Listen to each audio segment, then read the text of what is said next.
40 dias de oração e jejum da Convenção Batista Nacional. Renovação espiritual. 17º dia.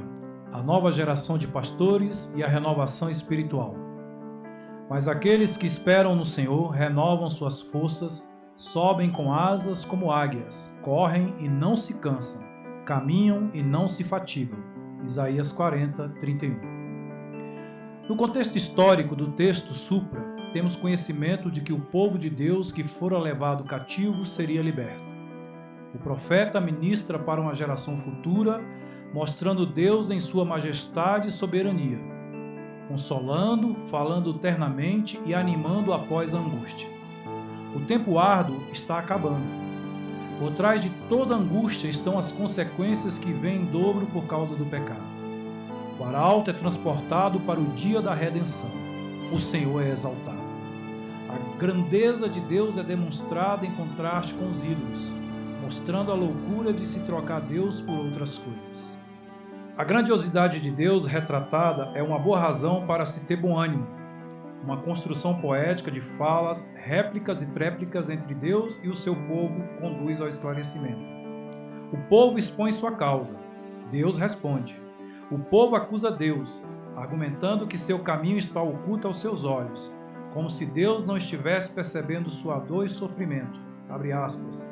Deus não se interessa. Fecha aspas. Abre aspas. Despreza a sua causa. Fecha aspas. Deus responde afirmando que as queixas são infundadas. Desta forma, o arauto expõe a soberania do Senhor na criação de todas as coisas. Apesar de seu silêncio e aparente indiferença, o Todo-Poderoso mantém o controle de todas as coisas. No tempo determinado viria o socorro necessário. Seu povo tornaria à comunhão. O projeto eterno da salvação não seria frustrado e seu povo seria instrumento na execução deste objetivo. Nessa réplica, Deus, pelo profeta, conduz Israel a lembrar-se da grandeza de Deus. A lamentação de Israel é prova de que eles são limitados aos pensamentos terrenos a respeito da majestade divina. E, por ele ser Deus e não homem, o profeta amplia o tema tirando algumas conclusões sobre a grandeza de Deus. O quadro acima foi recorrente em toda a história da salvação. Deus, em toda a história, contou com seu povo para que, através deste, manifestasse sua glória e majestade, levando assim seu projeto eterno de salvação. Israel continuamente falhava na missão. Não compreendia a grandiosidade da causa e egoísta e equivocadamente guardava tão somente para si as palavras de salvação. No período da igreja, Deus constitui um novo povo, formado de pessoas de todas as línguas, povos e raças, a quem confere a grande missão de ser recipiente e arauto da salvação anteriormente prometida. Contudo, em diversos momentos da história, a igreja se esvanece e passa por momentos da chamada frieza espiritual, nos quais a igreja parece que irá ruir sob a influência do pecado. Todavia, temos a palavra de refrigério voltando a soar em nossos ouvidos. Abre aspas. As portas do inferno não prevalecerão. Fecha aspas.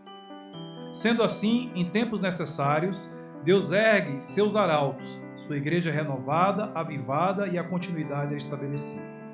Os ajustes são necessários. A percepção pela fé do que Deus está fazendo, a consciência de prioridade de Deus, avivar e renovar seu povo no caminho para cumprimento dos propósitos eternos. Contudo, o povo precisa reconhecer seu pecado, arrepender-se, voltar, lembrar-se de Deus, o Eterno, aquele que está escondido por seu poder. Ele é Criador, o que dá origem a todos os processos formativos. Os planos de Deus jamais serão frustrados. As palavras do profeta Isaías no texto apresentado continuam novas e renovadoras. Nós, pastores, precisamos ter um olhar extremamente atencioso para o que é mostrado.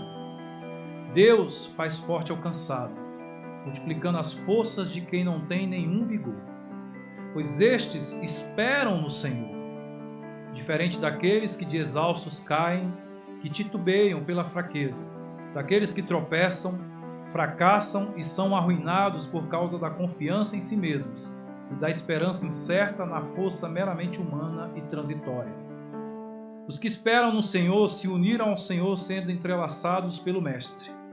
Esses ouviram a voz pela palavra e creram, atendo-se assim às promessas, aguardam com paciência e confiança tudo o que Deus planejou para seu povo. Essa esperança, todavia, não poderá ser alcançada enquanto houver permanência em pecado. Entretanto, a esperança naquilo que Deus prometeu não poderá ser desapontada, ainda que isso não ocorra em curto prazo. Os fiéis do Senhor experimentarão a sua graça em momentos difíceis e serão testemunhas dos livramentos. Correrão sem se cansar, ou seja, fluirão apressadamente para ajudar, preparando coisas boas, levando consigo a notícia da salvação que fora conquistada naquela famosa cruz. A renovação possui em si a semente da missão, da evangelização, do percorrer todas as partes do mundo. Caminharão e não se fatigarão, pois caminham para um destino. O sentido da palavra no texto é que caminharão seguindo.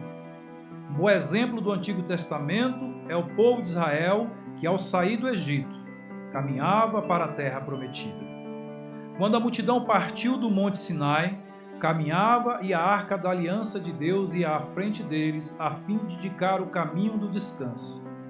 No Novo Testamento, Jesus é o pastor que precisa ser seguido.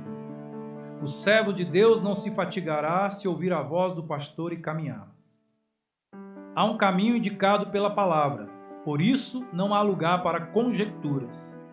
Se faz necessário observar e fazer tudo conforme o modelo que é mostrado.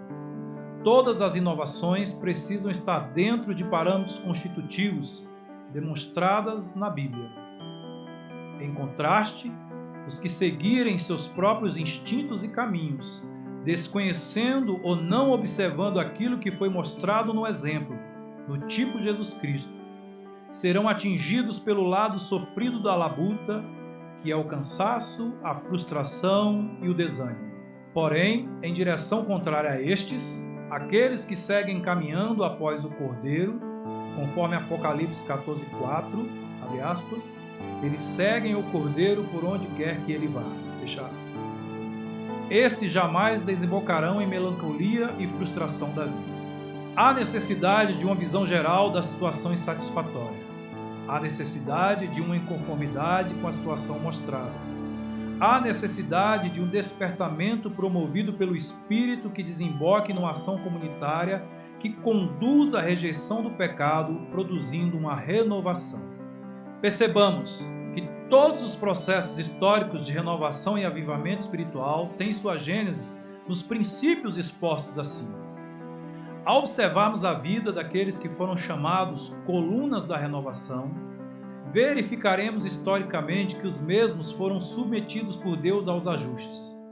Precisaram ser ajustados por Deus para desenvolver em suas respectivas vidas o poder necessário para tão nobre missão. Lembremos-nos sempre que Deus jamais se ajustará ao seu povo, pois Ele é o Senhor. Ele precisa ser seguido e a Ele precisamos nos ajustar.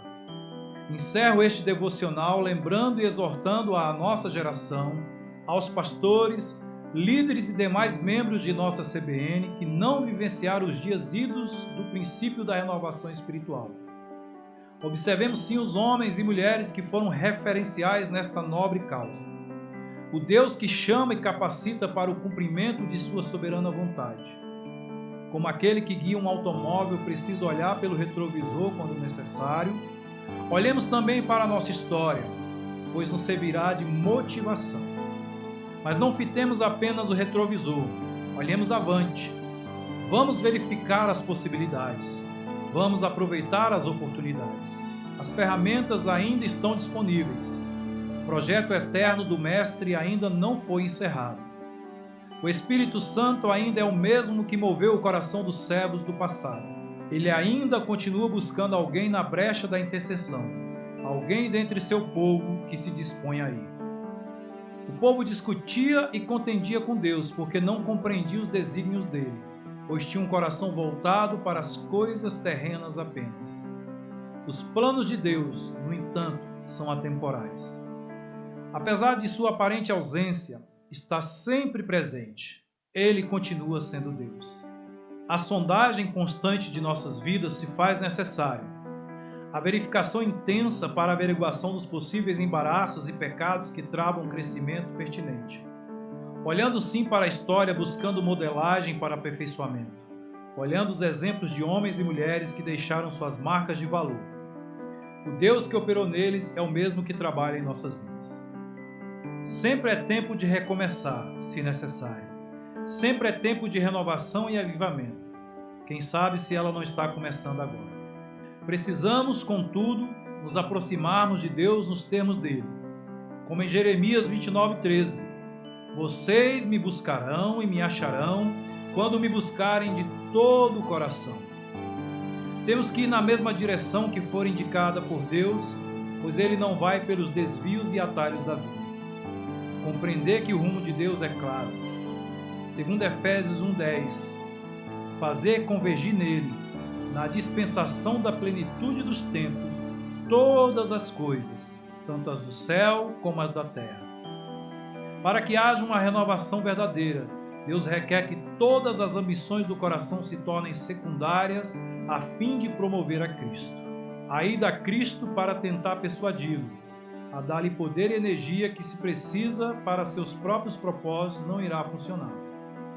Haverá renovação quando se fizer denúncia do pecado pelo testemunho, entristecer-se pelo pecado mais do que pela falta de conforto, e desejando e esperando ir para junto do Pai.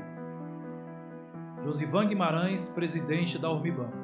Motivos de oração: pela Ormiban, pelos pastores e suas famílias.